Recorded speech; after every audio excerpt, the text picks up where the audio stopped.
They buried him amongst kings, the unknown warrior of the Great War, selected from those vast battlefields of the Western Front. He was laid to rest in Westminster Abbey, and now in a new book his story is retold by author and broadcaster John Nichol, who joins us on a special Old Front Line. Welcome to a special edition of the podcast, and I'm really pleased this week to be joined by author, broadcaster and RAF veteran John Nichol.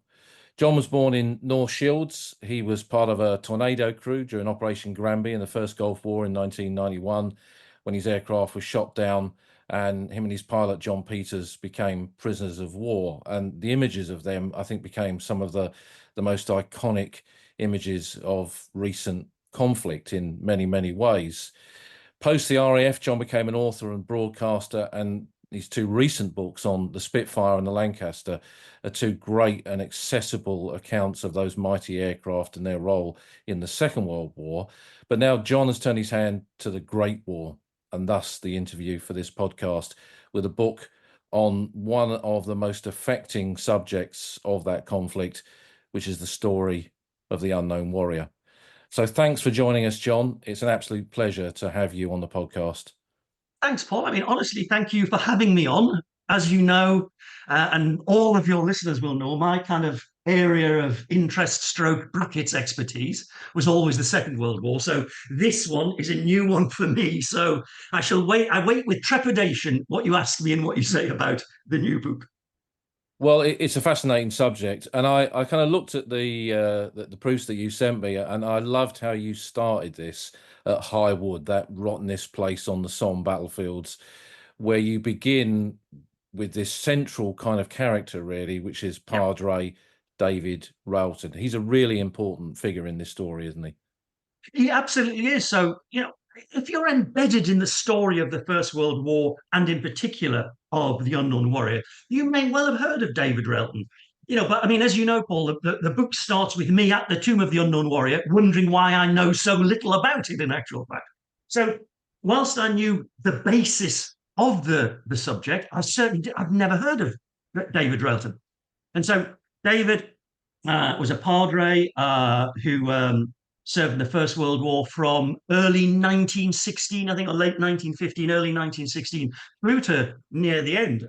Won the Military Cross on the Somme, and a man who came up with the idea for one unknown warrior to be brought home and be buried amongst the kings in Westminster Abbey to represent all the missing. And that was the basis of the story. And I chose High Wood because for me, as a new person to the subject of the First World War and the breadth and the depth of the battles, reading High Wood, just reading that account of that small square in the greatness of the Somme, which was a small square in the greatness of the Somme, and the Somme was a relatively small area of the vastness of the First World War battlescape.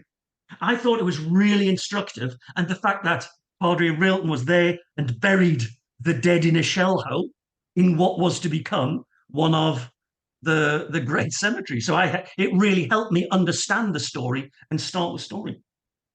And what he saw there and what you discovered when you began your journey to uncover this story is that High Wood is kind of typical of some of these battlefields because there are so many missing soldiers and so many soldiers, even when they were buried, who could not be identified. Yeah, and I mean, many people remember. So I think that the general accepted figures are just over 1 million British Empire soldiers died during the First World War. And this is what really staggered me when I was doing my initial research. 500,000 with no known grave. I just found that astonishing. Half of the dead were never either identified or never found. I just found the very concept about that astonishing and in some ways upsetting, Paul. And so, he talks about in his letters home to his wife, he talks about burying the dead, trying to identify the dead, the sadness about not being able to identify some of the men and having to bury them unknown. as do a couple of the other padres and a couple of other people whose diaries I saw. And it really struck home to me that uh, this was so vast, so big. And in the aftermath, all of those people, so A, as you know, none or almost none of the bodies were brought home and to be given back to their loved ones, something that we don't do anymore. But that, so nobody really had a place in their churchyard, in their village burial ground, in the local graveyard to mourn their loved ones. And many people had nothing, nothing at all, no information. And so his concept for memorializing that after his experiences and him writing about them was really quite moving in actual fact. And for you beginning this journey in a subject, as you say, that was kind of new to you, did you then immerse yourself in the kind of words of the soldiers who were there? Yes, I mean, so as you know, because you read it, I did it in two separate ways. As you know, so you mentioned Spitfire and Lancaster, a couple of my previous books. So all of my previous books, I have interviewed people. So Spitfire, I think, if you interviewed 40 men and women who'd flown the aircraft or been involved in it. Sadly, all dead now. Lancaster, the same. I think there's probably one or two people involved who are alive still. With the First World War, clearly, there is nothing. There's only the diaries, there's only the memoirs. And so I try to find people that could help me understand. So, with regards to Railton, I went to see his daughter in law, who was in her early 90s when I saw her, talk about the man, to talk about how he felt, how he was in the aftermath of the First World War, what sort of person he was. And she said that he never spoke about his experiences. And you'll know this from talking to relatives of the First World War generation as well years ago. Most of them said nothing. They were a generation that didn't wear their hearts on their sleeves, and B, there were so many of them and so many people had been touched by war that nobody spoke about it. So his daughter-in-law said it was never mentioned ever in all of the time that she knew him. His military cross was never seen or mentioned, and she said she wasn't even sure that she knew he had a military cross until he died in the 1950s. And his involvement with the unknown warrior was never mentioned. And so when you can speak to somebody that can bring part of the story to life, it really helps. And so I did read lots of accounts from the First World War, but trying to bring them to life with the current generation that could help me understand was really important to try to get that into the book as well. And I think that's a really good kind of approach because, as you say, we've moved away from that generation now. There are no eyewitnesses. I saw the other day that the oldest man in Britain was born in 1912. So we've still got one or two people out there who were alive during that period, but only as very, very young children. But the generations that followed that lived in the shadow of those veterans, they too have a story to tell, as you've described. So the relatives of those who fought have a story to tell. But what also really intrigued me, Paul, was to try and find people that could also help me understand what they'd done. So, padres burying the dead. That's part of military life. I mean, many of my friends or colleagues have been killed during my service in the Royal Air Force. But those burials were all carried out in a more formal setting with parades, with fly pasts, etc. But what I had not really thought about, even though I knew it at the back of my mind, was the Falklands conflict in 1982. So the dead were buried more or less where they fell, not exactly kind of in a shell scrape, but they were gathered together at the edges of the battlefield. So you'll probably remember those famous pictures from Goose Green, where the dead paras are being buried in a trench that is being dug out by a tractor.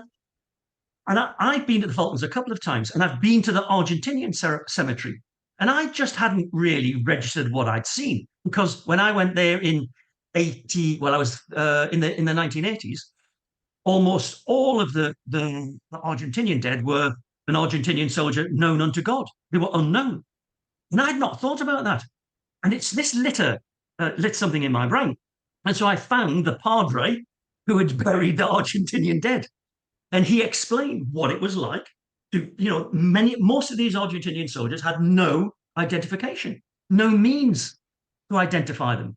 But he talked about his duty to the dead and to the families of the dead, friend and enemy, that they should be buried properly so that if at some point in the future their relatives could find out, could visit, they would know that they were buried with honor and with dignity properly.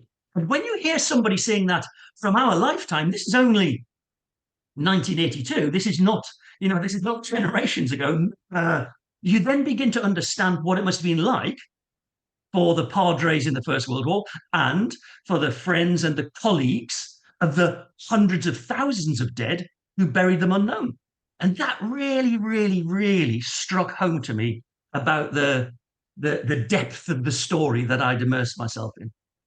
And it's the scale, isn't it, in the First World War? Yes. I mean, in the 80s, I interviewed over 300 First World War veterans, and Right. one of Gosh. them, Alf Rozelle, had buried the dead after the attack at Overlers on the Somme in July 1916, and buried them in shell holes. And it was one of the worst experiences that he had, Yep. going through the pockets of the dead and trying to identify men that had been blown apart. And it's kind of, it's the scale of it in the First World War, isn't it? Yes. In the cemetery at the Falklands of the Argentinian dead, that's not small. But when No, you no. extrapolate that with the Great War, the immense scale of it, and the battlefields where at least 50% of the dead are not identified, it really kind of brings it home. And I guess this was part of the unparalleled experience that the First World War Yes. was to that generation. What do you do to memorialize men who have no known grave? I mean, it was it, the I think two things came out to me from reading some of the accounts. The desperation that the living had to try to identify the dead. It's not today. So, if you now you'd be fighting alongside your mates, you would know who was living and who was dead. Back then, you might only know the two or three people on either side of you. And so, you could have people in your regiment, in your platoon, in your company, um, who you'd fought alongside, but did not know who they were or did not know anything about them, not even their name. And of course, I mean, we might go on to talk about it clearly. The industrial scale of the warfare rendered many of the dead unrecognizable, if existent in actual fact. But the length that they went to try to bury the dead known was intense. But then you get to the next stage of the story. And I've got a couple of accounts in the book about this. So you get to the next stage of the story. So somebody is buried known, either in a shell scrape or in a larger grave with 40, 50, 60 bodies, and it's marked. But then, the person who has done the burying and the marking and the recording is killed. And there's a couple of vivid accounts of that. Somebody says, they stepped away from the grave and a shell landed, and the person with the records was blown apart. So the records were lost, ergo the grave was lost. And I found the next bit, I hadn't thought about this, although you will obviously have realized this. The ebb and flow of the battlefield meant that many of the dead were subsequently shelled out of their graves by the intense shelling, and their graves and the remains and the markers lost. If you think about that, that's incredible. And then the ebb and flow of the front lines. So there are a number of accounts of trenches being cut through the graves of the dead, where the living are sharing their space with the dead of the previous battlefields. Well, I hadn't thought about that either. So the depth of this story, the vastness, you said it a couple of times, the vastness of the story, the ways and the means that a person become unknown were incredible. I mean, you talk about Tom Kettle in the book, don't you, as well? Yes, yes. The war poet and nationalist MP who was killed on the Somme, buried on the Yep, Somme. I think there's even a sketch of his grave went back to the yep, family, yep, and now his name is on the panels of the Chatwell Memorial. yep. And so, I mean, I read Tom Kettle was a fascinating character, not only because he came from Dublin, but his life. Him being a recovering alcoholic, and that's what we call it now. I don't know if we called it a recovering alcoholic back then. Somebody that shouldn't probably have been on the front line in actual fact, but was his care of his men, his care of the people around him. And then, that letter that he wrote to his life, and I printed a little bit out. This is just before he died. The long expected is now close at hand. I was at Mass and Communion this morning. The camp is broken up. It is no longer indiscreet to say that we are to take part in one of the biggest attacks of the war. Many will not come back. Now, as a serviceman, I have written those letters myself. And I find it, I mean, it moves me now to think of somebody. But again, I'm just one man, and, maybe 30, 40, 50 people around me wrote their letters like that. Hundreds of thousands were writing these letters. And he goes on to say, should it be God's design for me that he will not receive this letter until afterwards, acknowledging his death, I want to thank you for your love and kindness you spent and all but wasted on me. There was never in all the world a dearer woman, a more perfect wife, and adorable mother. My heart cries for you and for Betty, that's his daughter, who I may never see again. God bless you. Tell Betty that Daddy was a soldier. That's astonishing, isn't it? Yeah, wow. That's astonishing. And so, but Petal died, maybe possibly one of the classic aspects of fighting, hit, got up, urged his men forward, hit again, fell. He was actually buried by, I think it was the Welsh Guards, in a marked grave. And at some point, that marked grave was lost. So his family knew he was dead, knew where he was buried because he'd been told. And at some point, over the ebb and the flow, over the subsequent couple of years of the war, the grave was lost, and nothing is known. Nothing is known. I mean, I just find that concept astonishing. Though, if you think about it in the round, if you have got 1 million dead or 1 million dying during the conflict, 500,000 unknown, you can understand how it can happen. But when you put a name to it, when you put a name, a face, a letter writer, a loving husband, a loving father, it just brings the story to life in a tragic way. I think you're right. I think people find it difficult to kind of even imagine some of the figures that you talk about in the book with the scale of loss. But when you bring it down to an individual person, I think that's when it kind of personalizes it and I think brings it alive, because the scale and the depth of the effects of loss resonated way beyond the battlefield, didn't it? Through those families. Huge. I mean, so in so many different aspects. So you talked about interviewing the First World War veterans who buried the dead. I would suggest that many of those would exhibit signs today we would fully acknowledge and understand as post-traumatic stress disorder. And I'm reasonably sure when you read about Padre Railton, I would suspect that much of his latter part of his life, he was affected, not afflicted, but affected by post-traumatic stress disorder. And so many of them, those who came home, were affected. That meant their families were affected in a way that they wouldn't have understood. We still don't really understand post-traumatic stress disorder perfectly, but most of us now recognize the signs, and I understand it, and I understand how it affects me, and I understand how it can affect my family. Back then, you would have just had somebody you were delighted to have home because they'd survived, who was a changed, and it was all mostly men, of course, then. So you have that trail from the battlefield back to England, back to home life, back to the empire.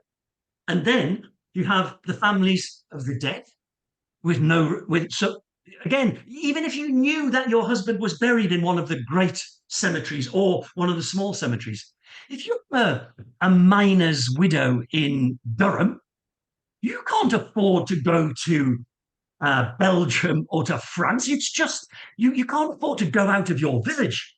So you can't afford to go and see where your loved one died. So there's that aspect. And then there's the aspect of those who knew nothing. Their husband was simply missing, presumed dead, and then missing, now dead.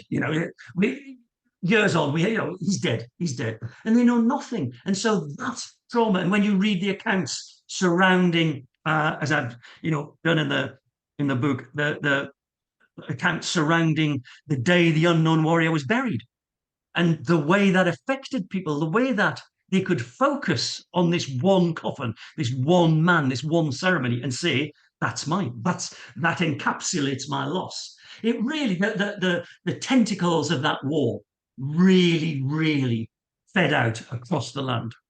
And the women that are part of this story who receive this news and have to process this news Yeah. and relate that to other family members, Mhm. particularly children, I often describe them as much victims of the First World War as the men that they lost, because for them it's a lifelong thing, isn't it? And how do they deal with that? And how do they? I guess this comes to the essence of the background to the Unknown Warrior. How do you then deal with what we'd call closure now, when there is no grave, there's no sepulchre, there's nothing to go and see? What do you do about that? Well, that you don't, and also we now would talk about this in terms of closure, in terms of trying to finish the story. Back then, there was no expression of that. There was no understanding. Your loved one is dead. Pull yourself together and move on. That was really what we were saying. But not just dead, and you now perhaps might live in poverty. Not just dead, and there's some of them. People lost their husband and all of their sons. Mm. There was nothing. They had nothing, nothing remaining. So the way that they were touched was astonishing, and telling the children, your daddy is not coming home. And so I've got a couple of stories in the book from the time of people who, and there's one who's uh, he was actually at the unveiling of the cenotaph and watched the Unknown Warrior being paraded past. And he was told, I think at age 7, that he was now the man of the house.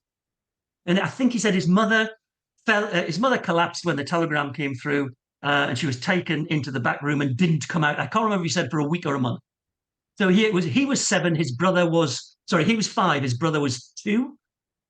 And Yes. I mean, it's beyond comprehension, isn't it? Yeah, it is. And Yeah. to help try to bring that to life, I then went to talk to people contemporary who lost their loved ones in either the Falklands, Iraq, Afghanistan. What's it like to tell your children? That's quite a difficult conversation to have, even for me, with a widow who's a young widow, in actual fact, in her 30s, having a conversation. How do you tell your child that his daddy's not coming home? And I found it some of the most moving aspects of writing the book. That to really understand, because I've delivered the message before. I've done the knocking at the door. When I've been the duty officer on a base and said, "Are you Mrs. X? I'm sorry to say, but that's kind of quite tough." But then you walk away from that. Mrs. X has got to tell all of the children. You've got to ring these people's fathers and mothers and uncles and brothers. And then, so when I was speaking to Nikki Scott about that, her husband was killed in Afghanistan. I had not thought about that, and I'd done the damn job. You now have to ring this guy's father and say, your son's dead. And back then, you would have had to write a letter. You would sit down and say, I'm sorry to say that your son, Johnny, it's just, I found it really, I was in tears on a couple of occasions, Mm. but quite difficult to process the magnitude of what I was understanding and what I was learning. It's these kind of ripples of sadness Yes. that really were very much part of British society during that period, and on into the 20s, I think, as well, as they Yes. even then struggled to kind of Yeah. understand the scale of it all, really. So on the battlefield, Padre Railton sees the reality of the war. He buries the Yeah. dead. He sees how many are missing, and the nation, as the war comes to a conclusion, has lost, as you said, 1 million dead, many of them with no known grave. This is where the kind of essence of Yeah. memorializing them through one casualty Yeah. begins, I guess. So Padre Railton, he he wrote very little about this. He wrote one short piece for a magazine, I think, in the 1930s. And more importantly, he wrote a document called The Padre's Flag. And he wrote it through the voice of his flag, the Union Jack that he used to cover the dead when he buried them, to have a service, an altar before battle. But he wrote it in the voice. The flag is the first person. So the flag is talking about me. I am the flag. Today I did this. And he did that to distance himself from those memories and from those feelings. but he did write a couple of short pieces, and he described how, I think it was up near Armentières, I think I've said that correctly, in early 1916, after he'd been involved in a battle, and he talked about coming back from the front line to his billet. And at the back of the billet, he discovered a body had been buried. And it was, so in the garden, the body was buried in a garden, and it had a simple cross. And I think I'm remembering this correctly. And the simple cross said, an unknown soldier of the Black Watch. Just one little white cross with something kind of penciled on it. And this obviously touched him, because he wrote about this in retrospect, saying how I thought and wondered and I thought. And he said, I wondered who this man's family was. Where were they from? Were they missing him? Did they know anything about him? And then he talked about how difficult it was to bury the dead, and how he strove to not bury the dead unknown. And he said he had this thought at the time, I wonder if at some point we could bring back home this one man to represent all of the dead, all of the missing, all of the unknown. 1916. And this obviously sat with him. And so 1920, he's back from the war. I think he's the vicar of Folkestone now. It's the run-up to Armistice Day 1920. So the new cenotaph is being unveiled, the permanent cenotaph. There'd been a temporary one on the first anniversary of the armistice in 1919. And there was going to be a big ceremony, an unveiling. And he was obviously still thinking about this body that he'd seen buried 4 years earlier. And he said, this has got to be the time. If I'm going to do something, now I need to do it. Who should I write to? Should I write to the chief of the general staff? Should I write to the king? Should I write to the prime minister? And he says, I'm going to write to Dean Ryle, the dean of Westminster Abbey, and say, this is my idea. Why don't we bring back one unknown to represent all, to try to quench the nation's desire for closure in this war? And it took off. Here's this one man. Gittleton was unknown. He was just a captain padre in the army. He really knew him apart from his own men. But Dean Ryle took this on. He said, I think that's quite a good idea. Wrote to the prime minister, who spoke to the king. The king apparently didn't think it was a good idea at all, because he thought it really was time for the nation to move on. But it gathered ground. Now, this is only, I think, in the August and the September. And so suddenly, although the nation is planning for the cenotaph to be unveiled, suddenly this idea is taken up. Right, we're going to do this. We're going to bring one unknown, who was then an unknown soldier, in actual fact, rather than an unknown warrior, but that changed slightly. We're going to bring one back, one unknown, who represent all. And it took off. And in a few weeks, this whole thing has become a national symbol in the church, the greatest church in England. The national, and it was just conceived like that. A letter to the dean, a couple of letters back and forward, right, get it done. And that's what happened. And suddenly, the mechanism swung into place for this all to happen. And there were kind of practical issues, I guess, to find potential candidates to be taken home, because it wasn't just one soldier selected; it was multiple, and one was chosen. Yeah, again, there are a number of different accounts. Some people say 6, some people say 5, some people say I was there and I did it. But there's no real evidence of those. There's only one real account, and that's by Brigadier General Louis Wyatt, who was the general officer commanding Northern France. I can't remember his exact title. So he had been tasked by High Command to select an unknown.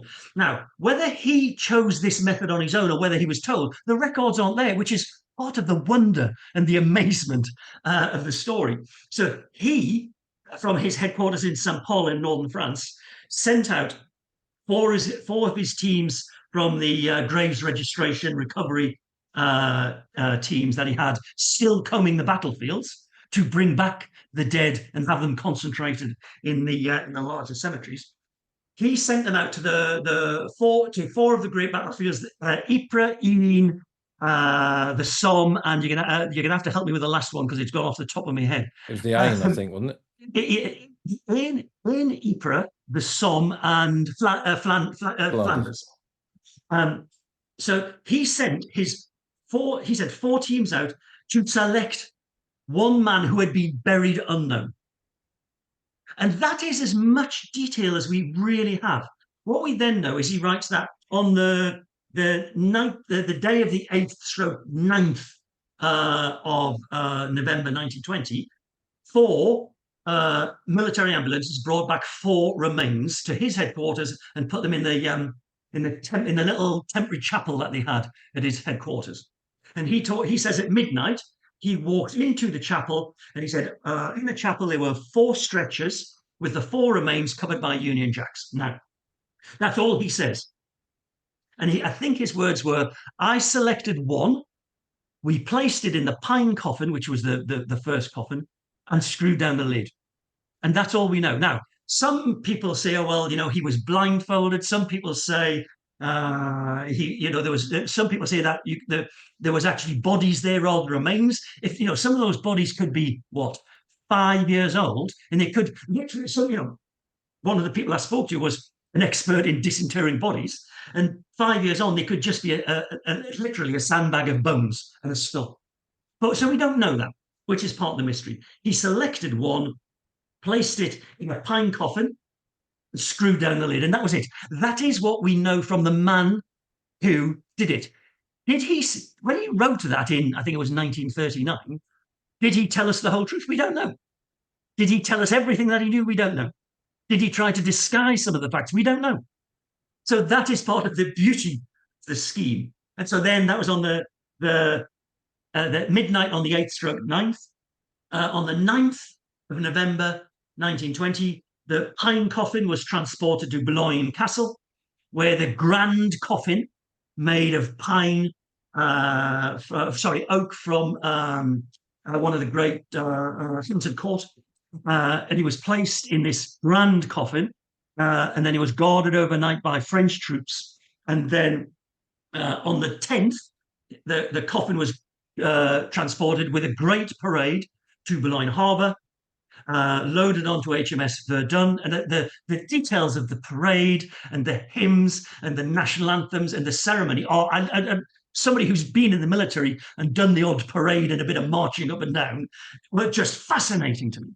On HMS Verdun, which sailed for Dover, arriving on the 10th, where the coffin was paraded to Dover main railway station, transported to Victoria Station, where it arrived on the night of the 10th, where it rested on the platform, guarded by troops before the grand service, parade, and ceremony on the 11th of November 1920, where the body was paraded through London, stopped at the cenotaph for the unveiling of the cenotaph, then taken to Westminster Abbey to be interred in a grand service. But what is amazing is that day, the actual reality was it was quite short and quite precise and quite succinct.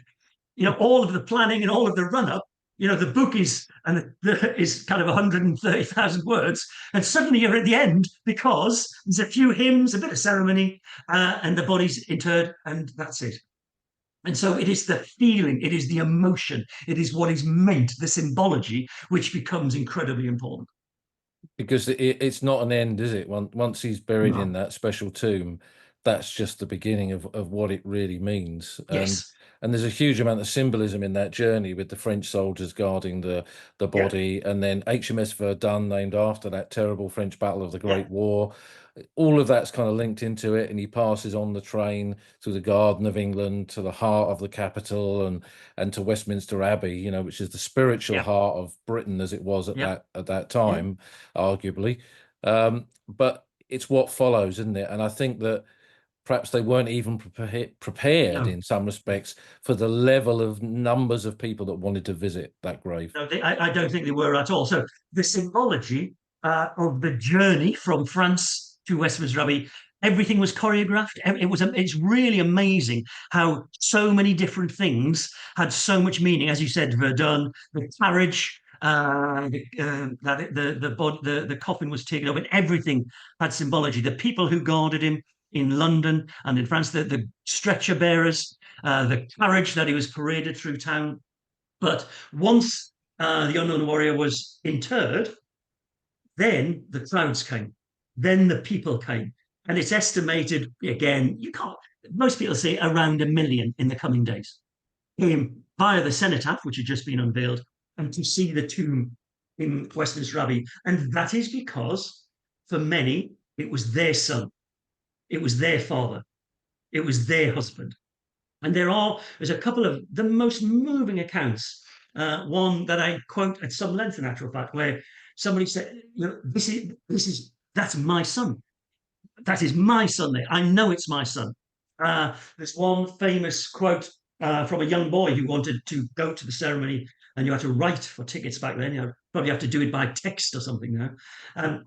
And he said, "The man in that coffin might be my daddy." And that I thought was quite moving. But in many respects, I'm laughing because I suppose in some ways it's funny, but it's not funny. There was a newspaper report in the days after where two young kids in a London, I think it was a London school, had really gone at each other, hammer and tongs, beating each other up, big fight. That kind of fight where people's limbs and everything are going round in circles. And when they tried to establish what it was, and the fight was about the fact that one of the boys' mothers had said, "That's your dad in that coffin. We brought him home and buried him there so we can go and visit him." And the other lad's mother had said the same thing as well. "That's your daddy come home." And so they'd both been told this untruth, this something to hold on to. And it resulted in this huge fight because it meant so much to them. I think that tells you something about how important it was as well. I think that's right, and I think it kind of everyone felt that it belonged to them, that they were all a part of it, no matter who was in there. In some respects, they were all a part of it for what it stood for. It was so symbolic. Again, we now. So I've been to Westminster Abbey on more occasions than I can count. Looked at it, read it, understood that it is the tomb of the unknown warrior, but did not understand the significance, or that A, there really was a body there, and B, what it meant at the time. But so for me to retrace that journey and to establish what it means now, and to speak to people about what it means now, you can multiply that 100-fold, 1,000-fold for what it meant back then to the 500,000 unknown. So you could at least multiply that by 2, 3, 4 to get the number of people directly affected by what that meant. So, it really was an astonishingly significant event. And speaking to the current Dean of Westminster, still clearly is hugely significant to Westminster Abbey and to everybody who visits there. If you go there now, the crowds are wandering around, but they stop and they look at that tomb. So I think I've got this right. I think there's just over 3,300 tombs and memorials in Westminster Abbey, going back to Edward the Confessor and before. And that's the unknown warrior is the only one nobody walks on. Yeah, that tells you something. The royal family, our royal family, the President of the United States, they walk around it. Yeah. That tells you something as well, doesn't it?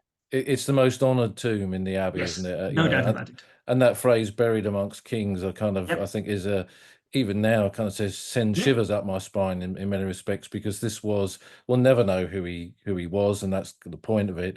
But from a potential simple background, there is a man who is honoured in a way that no other person in British history has ever been honoured, and as you've suggested, that continues to resonate down the century since the Great War.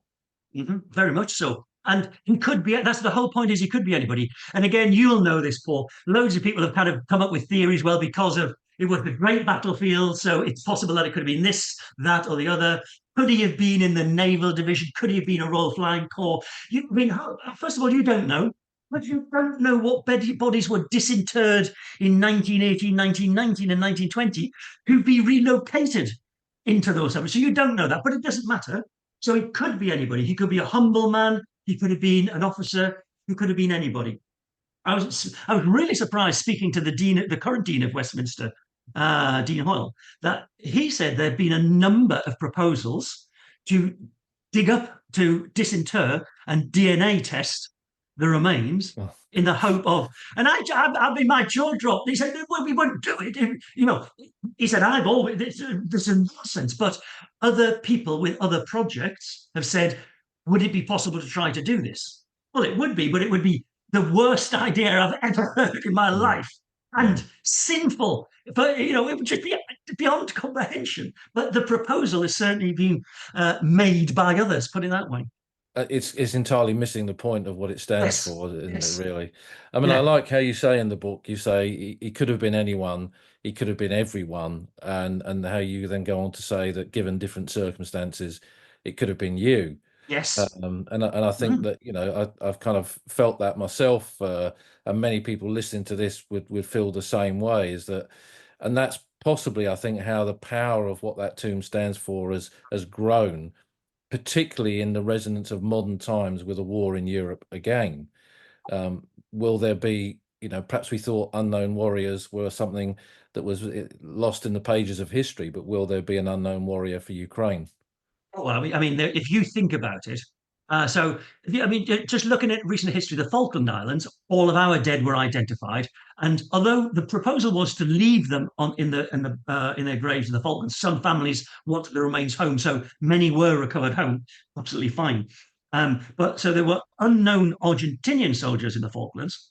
Uh, there were, as a couple of examples in the book, we have bodies that were never recovered from the Falklands. So if they went down on a ship, so we know that A or B died, but there was no, we just know that they were never, never recovered. So there's no evidence that they died other than they went down on the ship, if that makes sense. So I spoke to somebody involved in that, a friend of mine or a colleague who was killed during the work up to the Gulf War when his aircraft Tornado crashed at sea, and his wife never had any remains at all brought home. So there are the unrecovered in that sense from more recent conflicts.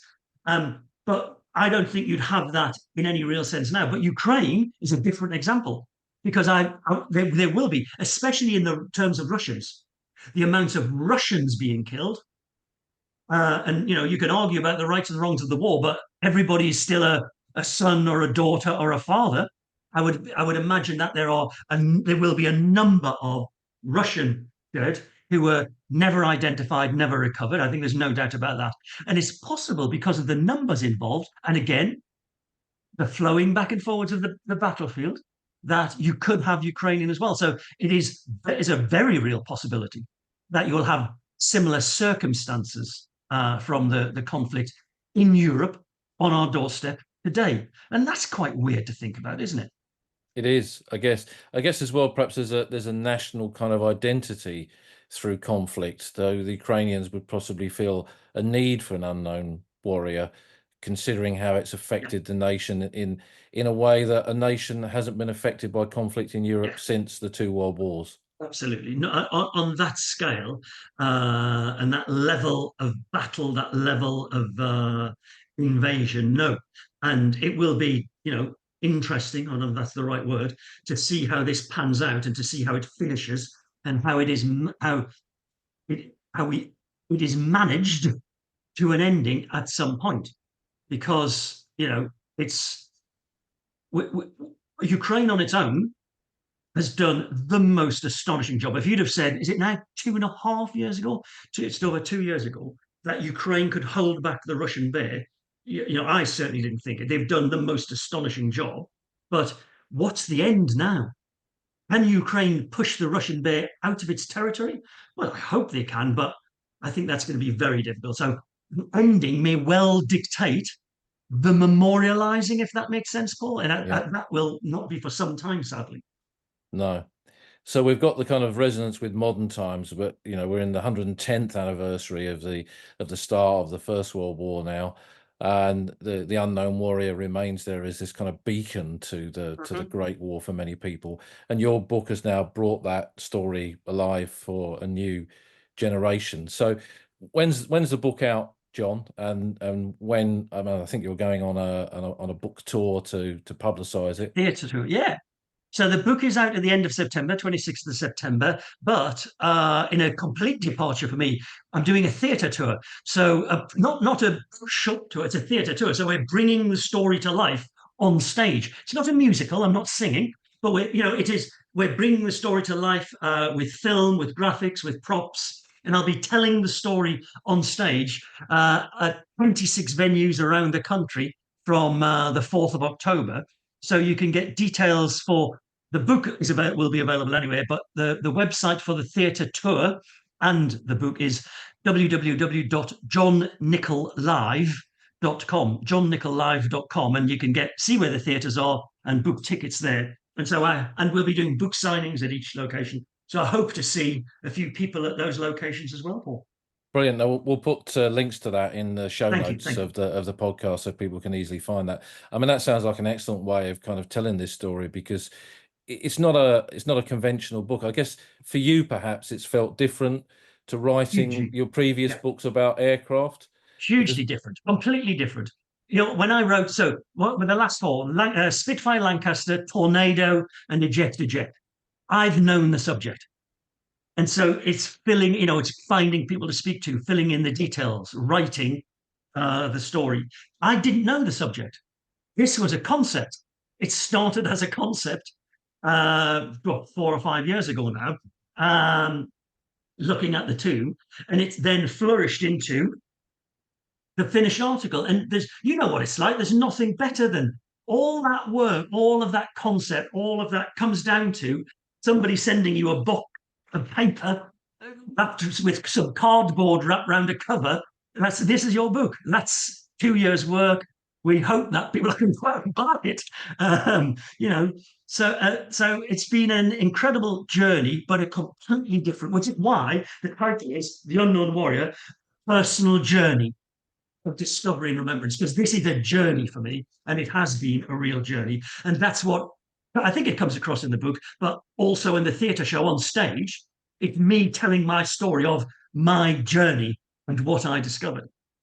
And I think your personal journey kind of reflects thousands and thousands of others in the same way that the experience of the unknown soldier returning to Britain reflected the mourning of an entire nation. And I think that's what will resonate with people now. So it's a fascinating book. I very much enjoyed it, John, and I wish you every success with it. Thanks, Paul. You've been a star. Thanks for having me on. All the best. No, thank you. Thank you for joining us. And details of the book and all the links will be in the show notes. So thank you, John. And we look forward to seeing you on stage during your tour. Cheers, Paul. All the best to you.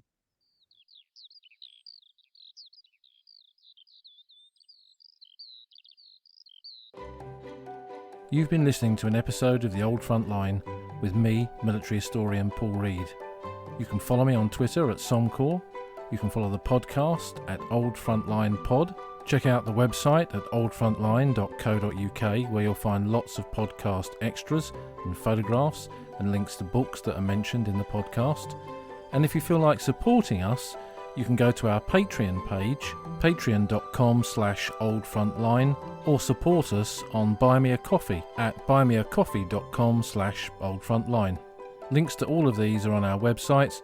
Thanks for listening, and we'll see you again soon.